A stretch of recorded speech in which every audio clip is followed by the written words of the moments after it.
Hi, La Jolla Babylon is excited to announce that we will be recording a live episode on June 15th, 2025.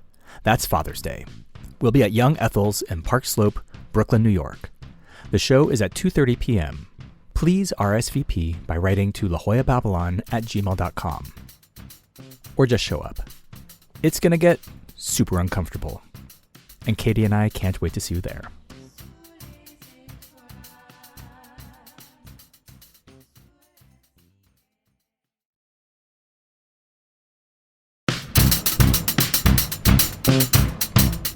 Hello and welcome to La Jolla Babylon Season 2, The Education of a Suburban Punk, a podcast where I read stories of my undersupervised Gen X youth to my coddled millennial little sister, writer, actor, and comedian Katie Hartman. I'm your host, Aaron Hartman.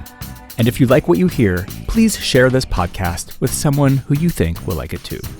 Okay, here we go.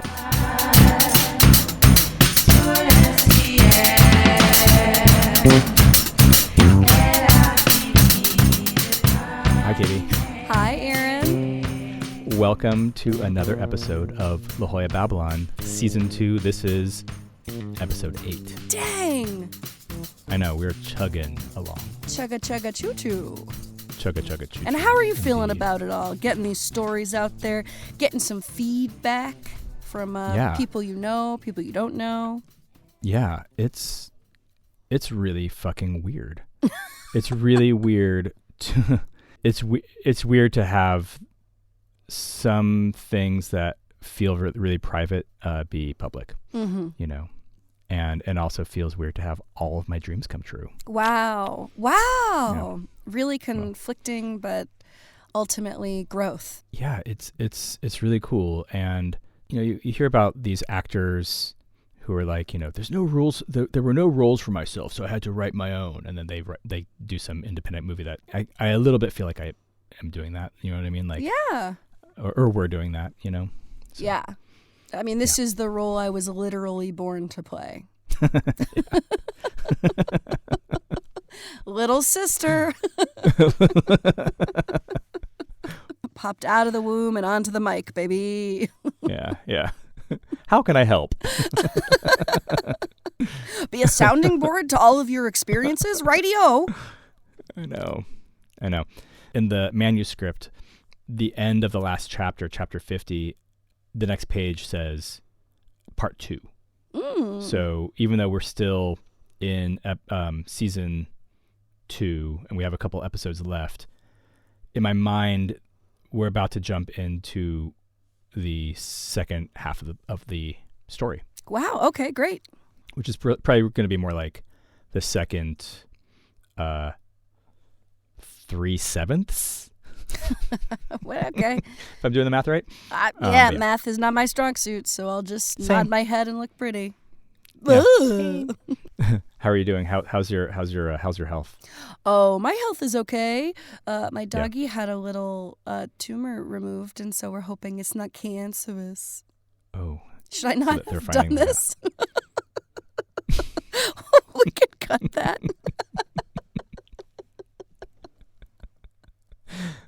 You mean because the way you said the word cancerous? No, just because what if it's so bad that by the time this is released, he's dead? Oh, God. I don't know. Yeah. Well, you know what? I'm going to keep it for now. Uh-huh. Cancerous. You'll get your biopsy back before this airs. No, I know. Yeah. I'm not worried about that. And if it's cancer, I'll take it out. Of him? I thought you were feeling remorse for how you said cancerous. No. That's the only way to say it. It's true. You said it very Carol Channing. Cancerous. Cancerous. Raspberries. Carol Channing, nice reference. Thank you. Carol Channing. She's a little sister with the breadth of knowledge, but only entertainment. Yeah. From the 60s. Yeah, when I said it, it felt a little more Dom DeLuise. Do it again. Oh, boy. Cancerous. Maybe that's more Cowardly Lion. Bert Lair, is that his name? Anyway, it doesn't matter. Cancerous. So this is going to be a little bit of a longer listen than usual. Not crazy long. But and I wonder if you know any of these stories, Katie. Tell me at the end. But the last chapter is one of my favorite stories. Okay, great. From my adolescence. Looking forward. Now kind of like I'm not going to say my later adolescence, because I feel like, doesn't adolescence last for boys deep into their 20s? You know about my project of sneezing, where I say words when I sneeze a lot. Oh, yes. There are certain words that sound really good when you sneeze. One of them is you can sneeze the word, "Oh God," and it's really funny. You can also sneeze the word, "I'm sorry," and it's also really funny. Uh-huh. Go on. It's funny to the sneezer. Uh-huh. It's not funny to anyone else in earshot, but it's really funny to the sneezer, if the sneezer is me. Keep going. But try it at home. I'll try Pause this podcast and look at the sun and see if you can make yourself sneeze. The sun? That doesn't make you sneeze? No, I think that means that you have like some I think that's a biological thing. Like if you look at a bright light, it doesn't make you sneeze. If you tilt your head up and look at a bright light, it doesn't make you sneeze. Okay, I'm looking at this bright light. Is this not bright enough? Well, I think you have to kind of almost have to sneeze a little bit already. What are you talking about? I think that there is a thing that sort of like how cilantro doesn't taste good to some people. I think there is a genetic thing that some people, when they go into the sunlight or something, they do sneeze. And now I'm saying this because I saw it on a mystery that I watched on Hulu. And it was fine. What? Really?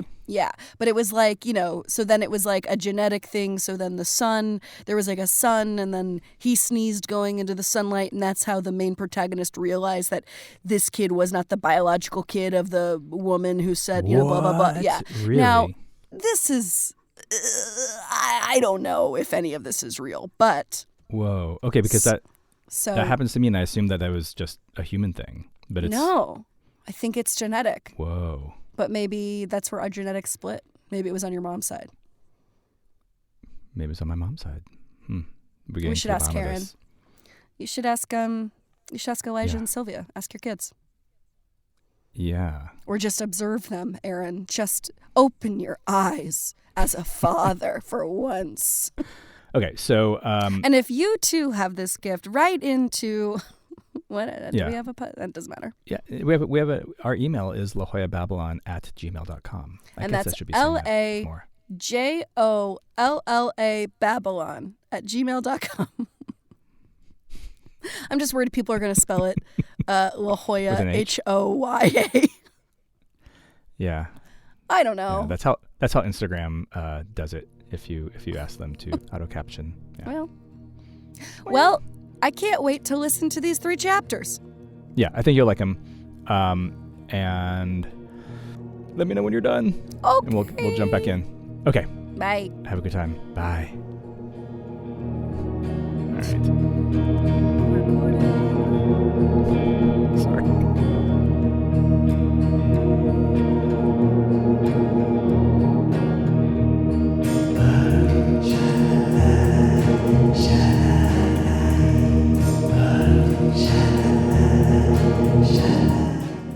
Not quite. I set up an interview at the Evergreen State College in Olympia, Washington, to see if it would be a good fit. But the truth is, I had no other plans. I was going to apply to Evergreen and nowhere else. I flew into SeaTac and took the bus to Seattle and walked up the steep streets to the apartment Lulu was living in. Lulu tested out of high school at the end of 11th grade and moved to Seattle with her best friend, Connie. When I got there, the door was locked and a note was taped to the mailbox suggesting I meet her at the pizza joint she and Connie were working at. No address or directions, just the name of the place.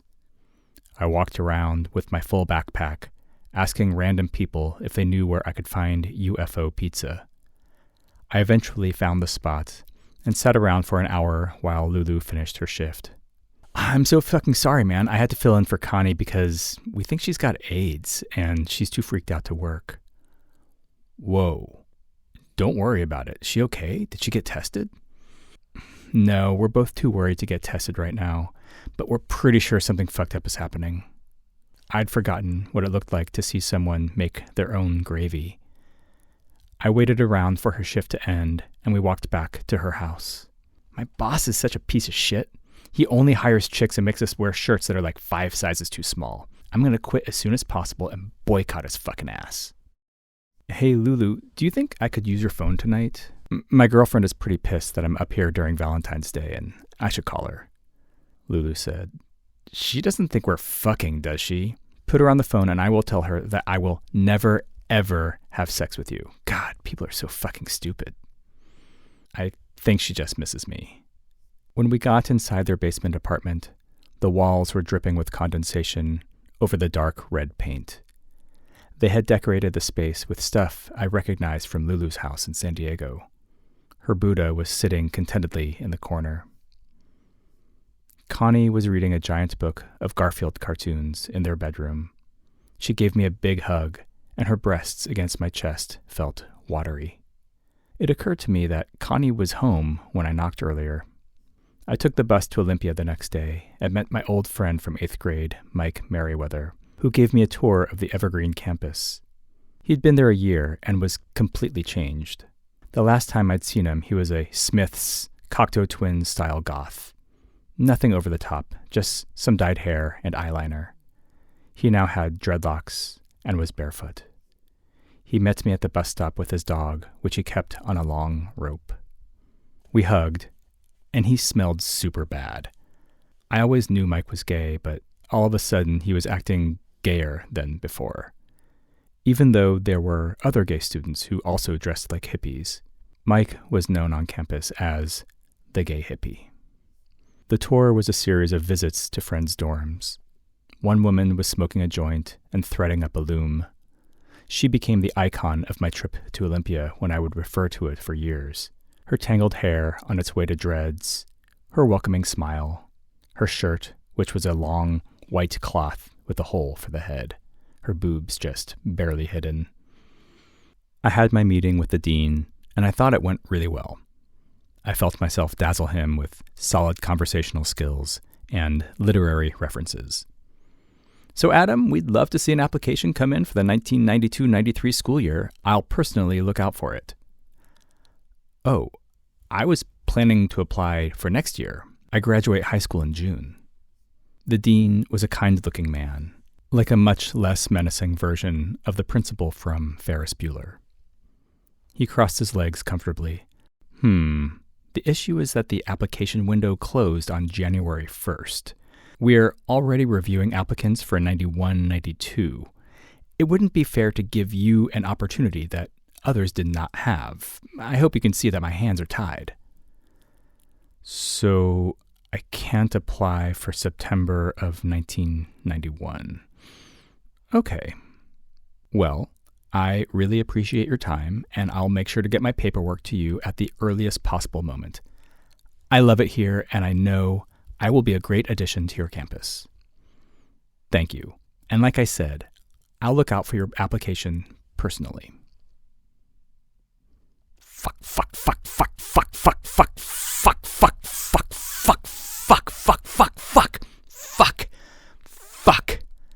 I am so fucked. What the fuck was I thinking? Mom and Dad flew me up here for no fucking reason. Why did Evergreen even let me make the appointment? What the fuck am I gonna tell Dad? Fuck.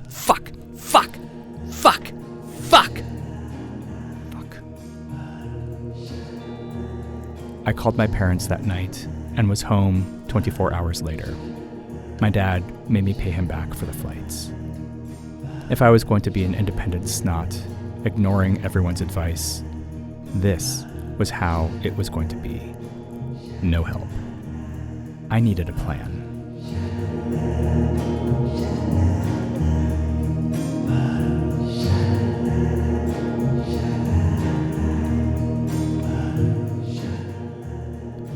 But first, My dad wrote a letter my senior year of high school. It read something like, "Dear Adam, in light of your performance throughout high school and your seeming lack of interest in the college application process, I must confront an uncomfortable but pressing issue, that of your future and my fiscal responsibility towards it. In many ways, I am proud of you and the man I've watched you become. However, at the conclusion of your high school career, June 12, 1991, I will no longer support you financially if you are not enrolled in an accredited college or university working towards a career. Unless you are moving in the direction stated above, you must prepare to be financially cut off."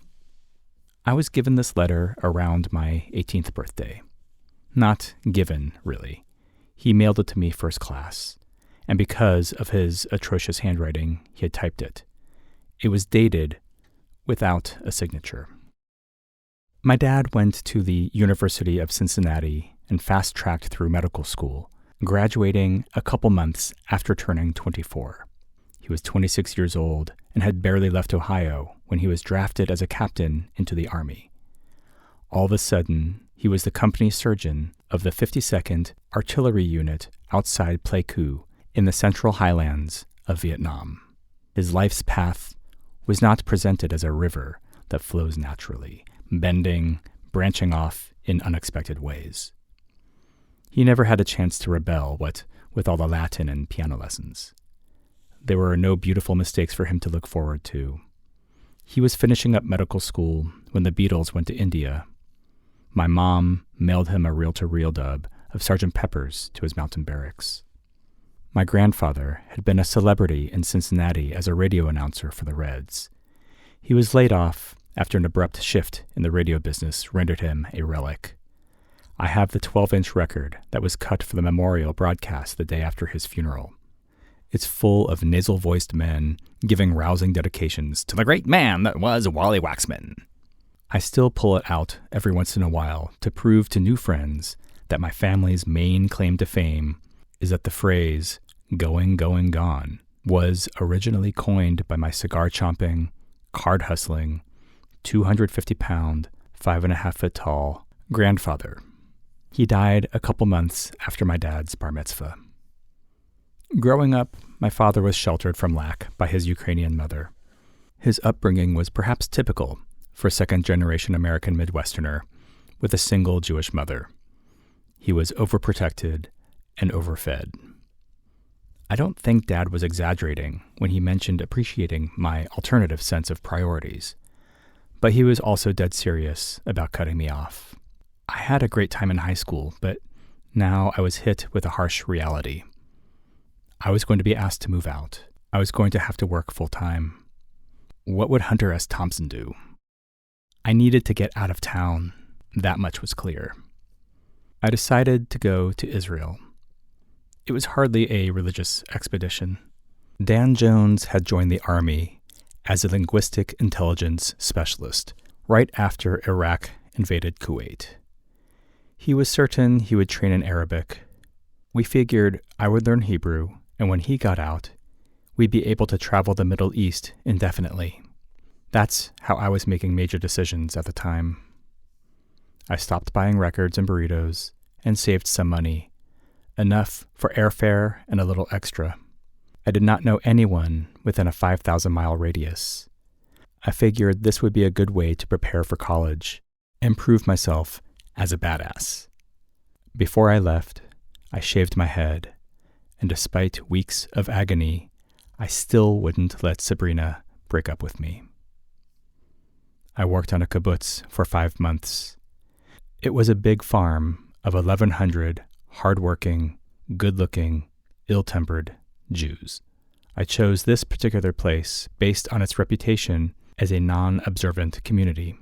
I was raised Jewish, had a bar mitzvah, and I cry when I hear sunrise, sunset. But I never bought into the whole God aspect of the deal. Kibbutz Na'an offered a program called Ulpan, where one could work half the time and study Hebrew the other half. There were 50 Russian immigrants who were in the same program and happily took on any menial tasks the kibbutz handed out. They were desperate to blend in with Israeli society and worked their asses off. By the time I and the other Western tourist volunteers arrived, there was no real work for us to do. We were grudgingly given sadly unimportant tasks. I polished the porcelain tile around the pool's perimeter, swept the basketball court, cleaned napkin dispensers, and stacked hoses in the factory. The kibbutzniks made sure we understood that we were being tolerated only because we provided free labor. For 5 hours a day, 6 days a week, I would do things like tighten the screws on the dining room chairs. The other 4 hours a day, I went to Hebrew class. The language classes were designed to help the Russians adjust to life in Israel and were taught at such an alarming pace that I and the other 25 non-Russians were lost after the second week. We were told that if we missed one class, we would be thrown off the farm. So we just sat there every day, playing elaborate games of tic-tac-toe and hangman. After 5 grueling months of tedious manual labor and unparalleled boredom, my time on Na'an finally came to an end. I had an entire month to kill before my return flight out of Tel Aviv. I traveled for 3 weeks with a couple of American friends I had made. We went to Egypt, hugging the Nile all the way down to Abu Simbel. We split up back in Cairo. Noah was going back to the Sinai coast to learn to cook with a local innkeeper. Jacob was going to try to make it all the way to India by land. I had a week before my return flight and no plans at all.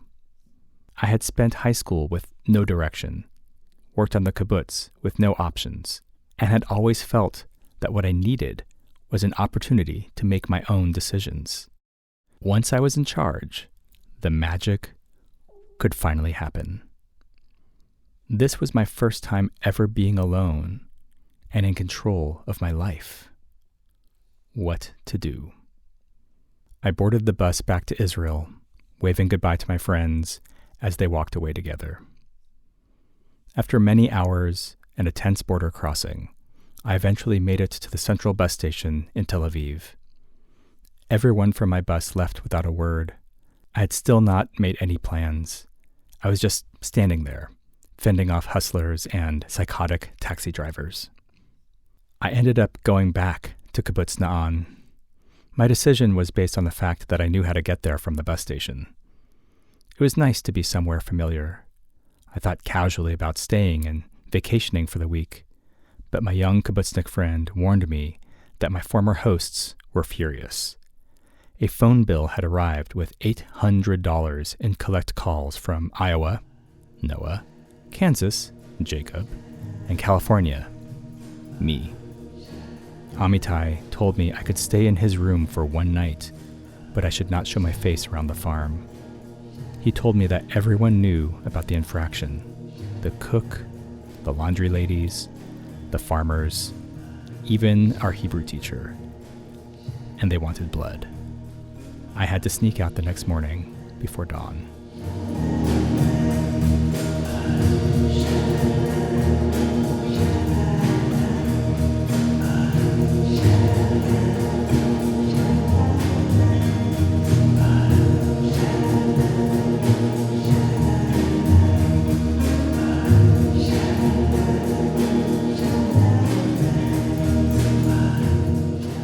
Two Atoms. I set out for the mystical holy city of Sfat. Sfat is the mountain village where ancient rabbis discovered the secret subtext of the Torah and developed the philosophical and numerological code of the Kabbalah. My dad had been telling me about this place for years. It was one of the many holy cities for the Jewish people, and I was excited to get there and report back to him. I was the first person in my family to go to Israel, and it was a big deal. My time in Israel had not been very spiritual, and I felt like I needed to come home with some depth. Reading my journal from this time, I seemed preoccupied with the idea of returning as a new person. I wanted to have a perceivable aura around me. I wanted to come home a man. Sfat was the perfect place to have my moment on the mountain.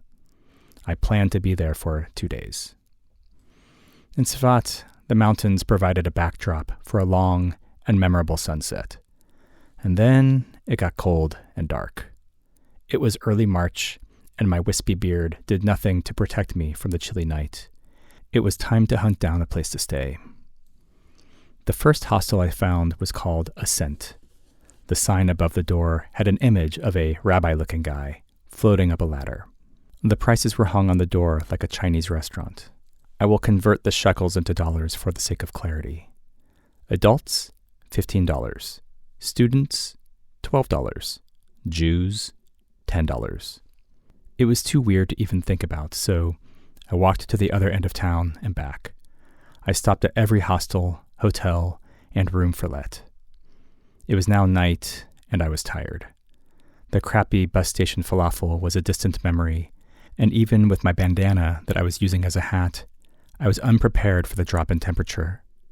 $10 was only a few shekels cheaper than the more egalitarian lodgings, but it seemed to make sense to me at the moment. I was done for the day. Ascent it was. The woman at the front desk wore a scarf over her head. She was reading a newspaper in Yiddish. Shalom. I returned the greeting and added a good evening with the proper gender-specific form.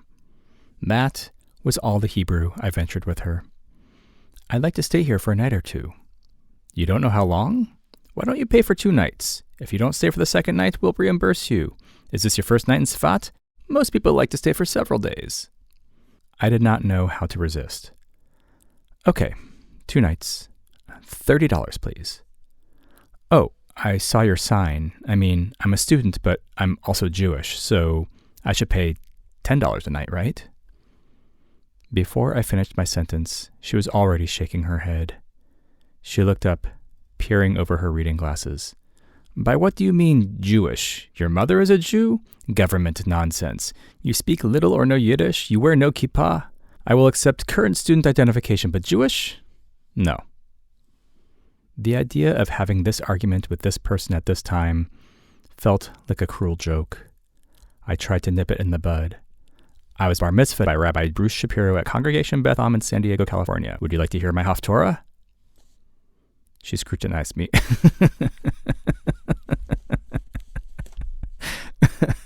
Okay. She scrutinized me some more.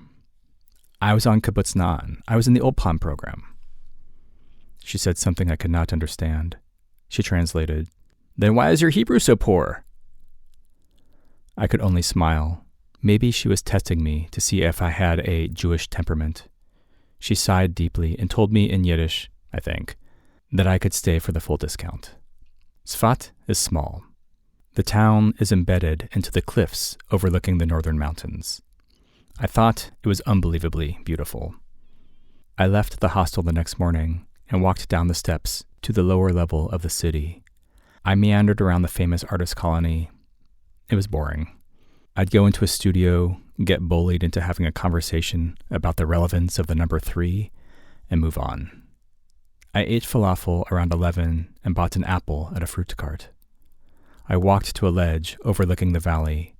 I was leaning against the guardrail when I felt the shadow of another. To my left was a tall, thin man in traditional Hasidic dress, big beard, black coat, and hat. He said, Shalom. I squinted at him and said, Shalom. He smiled and said in Hebrew, Shalom, friend. We stood quietly for a few moments, taking it all in. Svat, said the rabbi-looking guy, gesturing outward. Yep, said I. Svat, said the rabbi-looking guy, touching his chest, glancing meaningful at me. Yeah, Svat. Said I, meaningfully sounding. The rabbi-looking guy asked, in Hebrew, what my name was. I told him.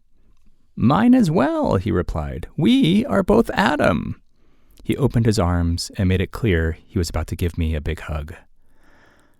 My Hebrew was shitty, but I could grasp the big themes. So everything said between the two Adams was articulated in various levels of the biblical tongue. "Come with me," said Adam, the rabbi-looking guy. "Are you hungry? My family lives close." "Thank you. I am very hungry." I was actually not hungry at all, but for 5 days, I had eaten falafel sandwiches nearly exclusively. A home-cooked meal sounded amazing. We walked down some steep stone stairs and zigzagged around the lower tier of the village. We were in front of a synagogue when Adam, the rabbi-looking guy, stopped, turned to me, and asked if we were friends. I said that yes. Yes, we were. I was given a hug, and Adam, the rabbi-looking guy, said enthusiastically, "Chavarim," plural for friend. The two friends continued their walk. The more bearded Adam led the other down another series of stairs and into a supermarket. "You are hungry?" We go to the house of your family?" "Oh, yes, to eat with my family. We are friends." Out we went, back into the crisp air of the sacred city. We wandered past buildings made of Jerusalem stone and trekked over paved streets and dirt. I was getting tired. "Are you a student?" I asked. "A student? No." "Are you an artist?" He laughed for too long.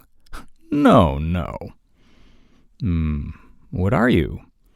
"I am Adam, friend of Adam, chaver la'adam." "Where does your family live?" He reached for my hand and told me he was taking me there. We walked with our fingers laced for a block or two until I withdrew my hand and deposited it into my pocket. I had seen Hasidic men walking like this before. They hold hands, link elbows, kiss, and dance together.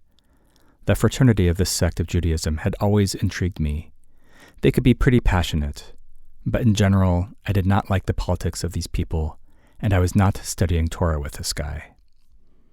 Adam, the rabbi-looking guy, walked a few paces quicker until he was almost an entire block ahead. He waited for me to catch up at the end of the street. We passed under a small gate, which led to a path which traced the side of a hill behind several houses. The natural wall of the city was sheer. We stepped over rocks, concrete, rolled-up fence, and mounds of clay. We arrived at the entrance to a cave. My escort walked to the mouth, gazed deeply upwards, and smiled before disappearing inside. I remained where I stood, unsure and uneasy. The other Adam stepped back into the light, squinting. Bevakasha. This word has several meanings. It can mean please, and it is the proper response to thank you. It is also what a waiter says when he hands you your food. It can also be used to say, after you. Bevakasha. I did not know if he was being polite or begging me to come in. I inched towards the entrance, letting my eyes adjust to the fading common sense. "We are friends?" In English, I replied, "Yeah, we're friends." I was getting impatient and nervous. Touch. He placed his palm on the furthest, darkest wall of the cave. Svat. In English, "You want me to touch the wall?" In his most authoritative voice, Adam, the rabbi-looking guy, repeated, "Touch." I screwed my face up and poked the sandy interior of the wall. "Wow, pretty amazing. He insisted I do it again, perhaps noticing my lack of enthusiastic reverence. I placed my palm on the wall. This seemed to appease my tour guide. He moved a little closer and put his hand over his heart. Touch. I put my hand on my chest and asked, "Are we gonna eat?" "Here, touch here." He was looking intently, making it clear that he wanted me to touch his chest, not my own. "We are friends?" "I guess. Chavarim?" "Yeah, fine, chavarim." "Touch here." I brought my hand towards his chest. Chavarim. Adam, the rabbi-looking guy, took my hand and pressed it firmly against his chest. He then quickly opened his arms and brought me into a tight bear hug. He brought his bearded face close to my ear This was when I got my first real whiff of him. He smelled like piss. I tensed up, preparing to unhinge myself when he said one word. Chavara, the feminine form of friend. What the fuck? Did you just call me your girlfriend? I pushed him away and stumbled out of the cave, blinking and giggling.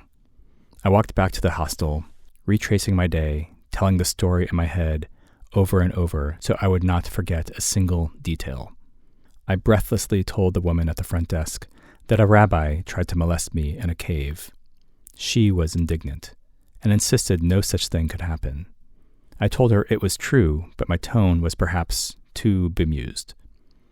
She had never heard of anything like it, but she had heard that Arabs were known to dress like Israelis and infiltrate their culture. This, she announced, was what happened. I saw him again the next day on my way out of town. He was sitting on some steps with a young man who looked like me, sharing an apple.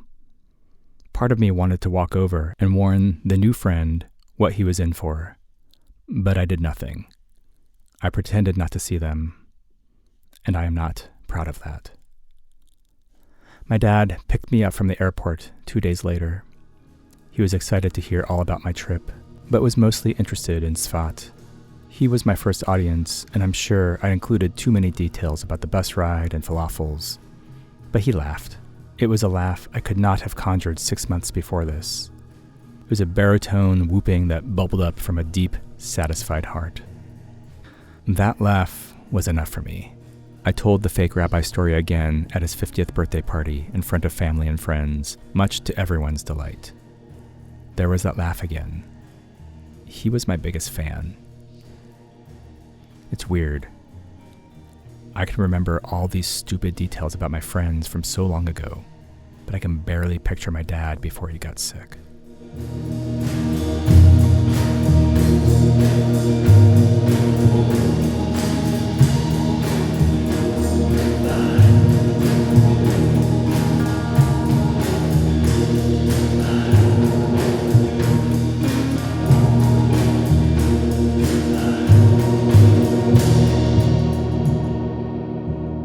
And we are back. We're back. Wow. Yes, I have. Okay, I have heard that last story before, but Okay. I couldn't. It was like one of those things where it's like, oh, I know I've heard this, but I don't remember where it goes. So it was like extra fun Okay, good. to like hear the to go along for the ride. Okay, good. Also, it's just like, what a story. What a weird story. I know. I know. Just like even starting at the hostel. That yeah, woman. right. I Right. remember you talking about that. So Mhm. funny. Yeah. God, I know. And it was, I definitely remember going like, okay, like first this happened, then this happened, then this happened. So, cause I know it's like, I have to just have this recorded in my brain because this Yeah. is good, you know? Yeah, it's pretty genius. It's pretty like it's just like I know this is something I want to tell for the rest of my life, and I For want sure. to tell it as accurately as possible For because the truth is better than fiction. sure. I know. So funny. Oh my God. I know. He was just like I guess he was just some dude who just, Yeah, some rando. yeah. Yeah. Oh no. You want to come to my house and eat dinner with my family and he takes you to a cave? Oh boy. But first, let's hug in a Uh, cave. oh yeah. It's funny. Listening to you read it is so funny. Oh, We're thanks. friends. Yes.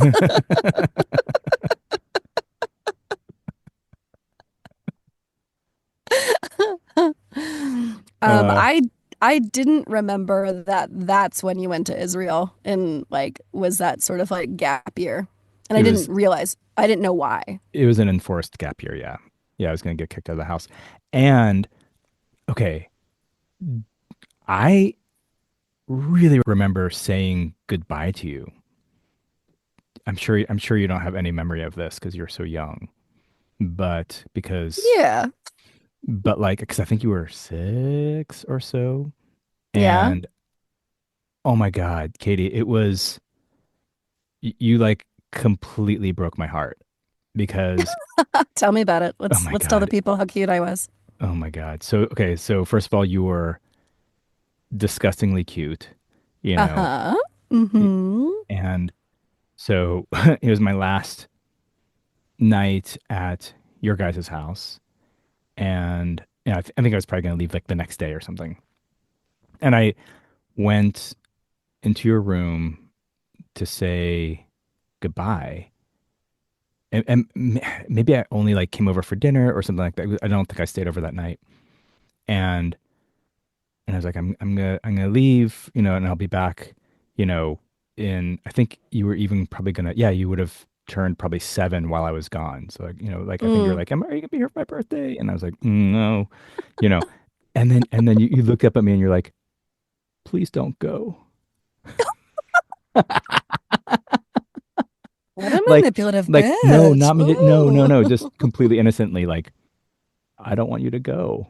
Oh. I was like, I have to go. And you like, I don't know, maybe probably started crying or something, but like it was so brutal. No. Yeah. Little Katie. Mm. I have to go become a man. Yeah. Have to go prove myself to myself. Yeah, I that is such a strong memory of me That's amazing.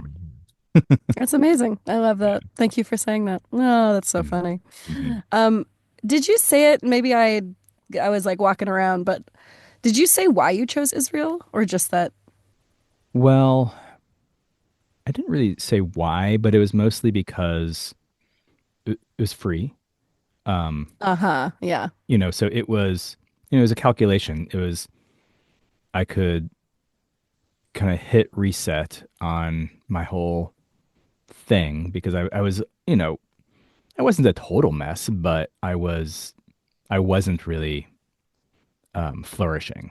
You know what I mean? Yeah, you'd missed the deadline for I applications. missed the deadline for the next year to go to college, and the option was to go to community college and get a job and move out, or stay at home, but basically work full time and go to school full time.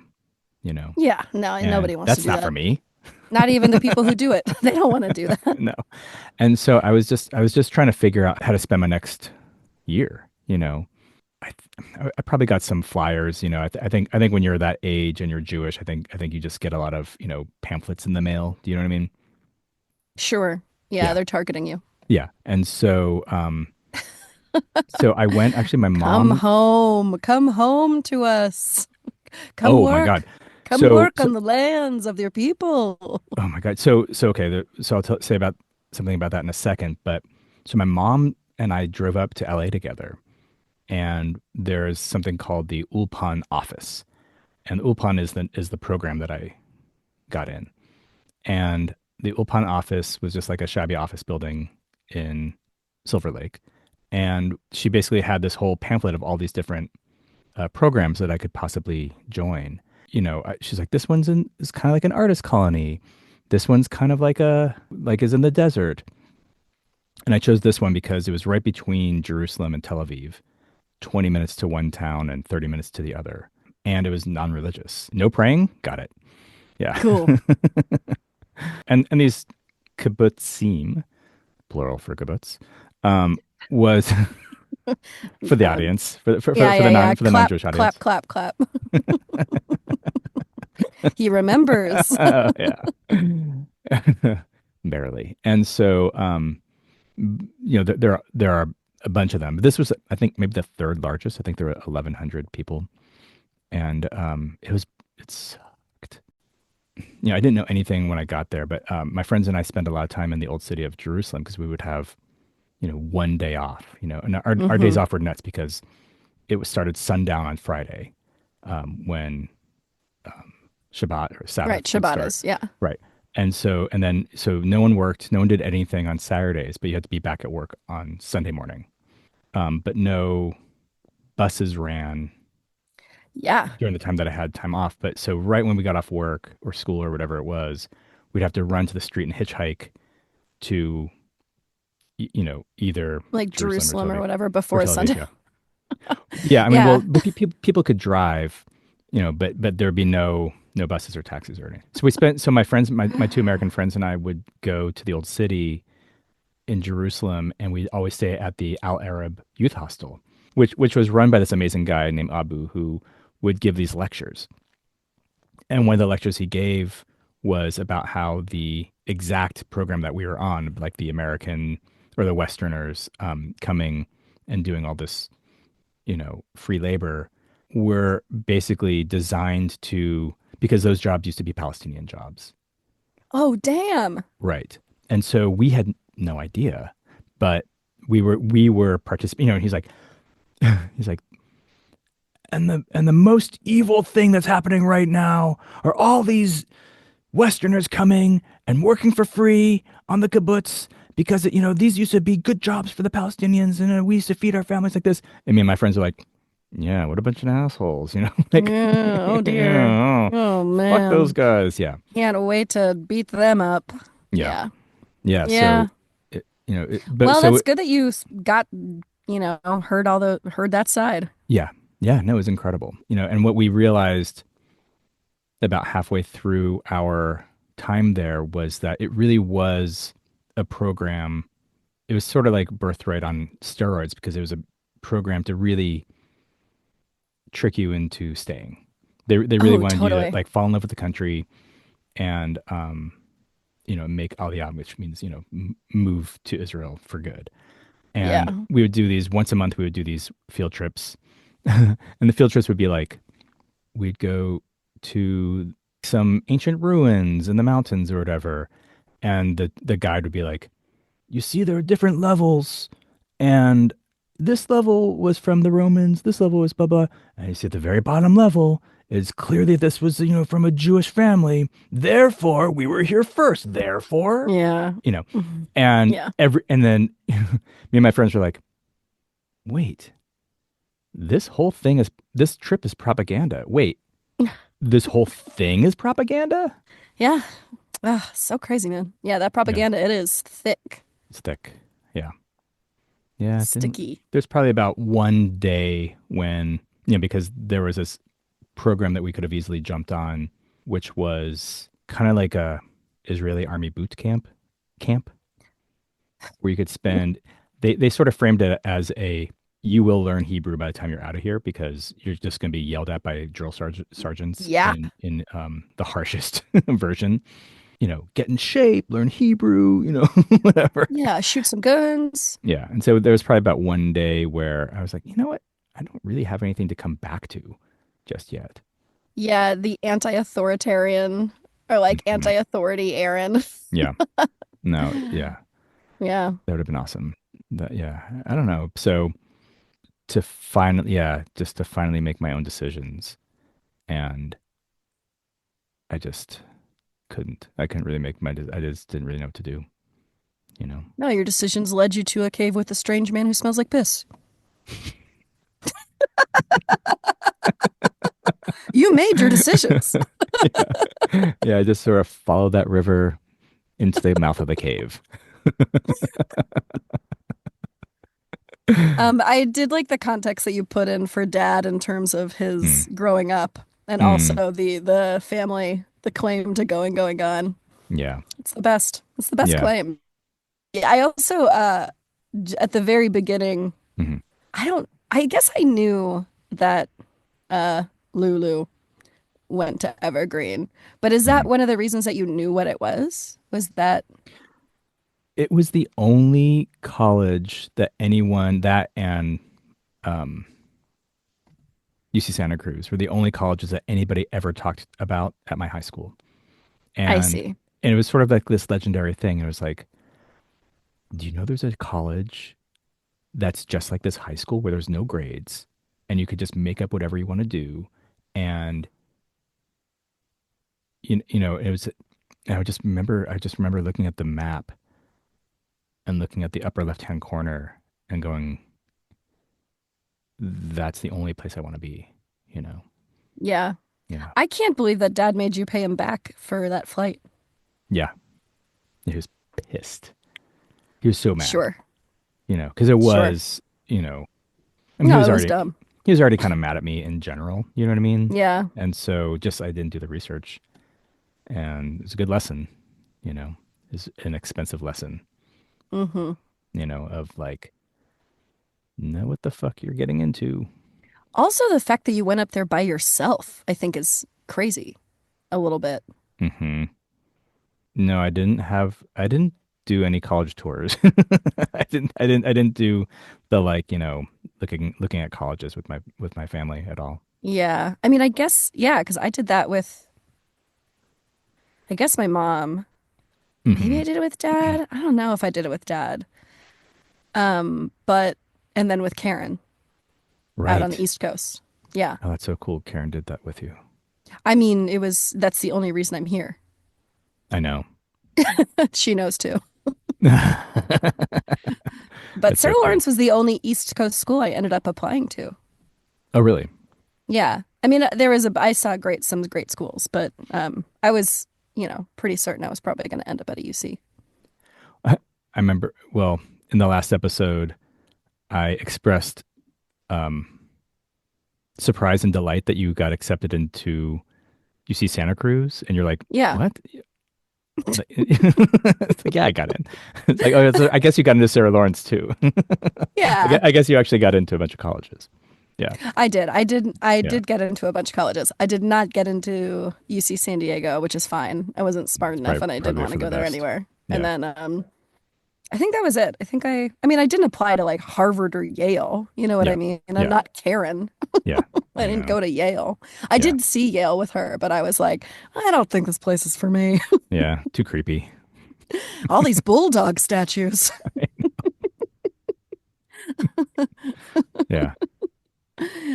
Yeah. All right. Well, that was great. That was a great episode. Thank you. What? I don't know.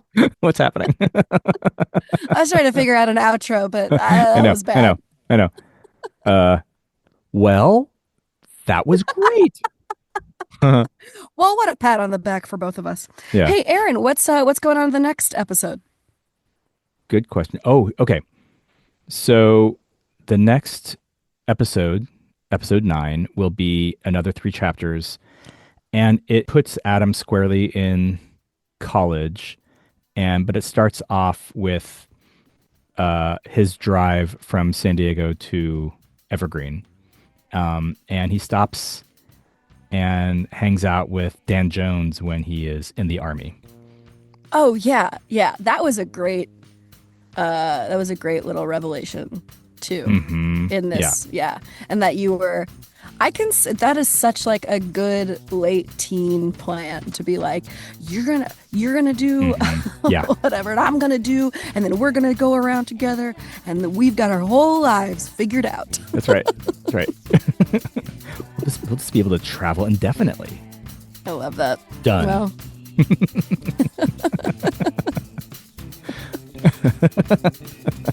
Figured it out. Well, I cannot wait. I'll see you here next time, folks. Nicely done. Thanks. See you here next time, folks. I'm trying. The great Wally Waxman.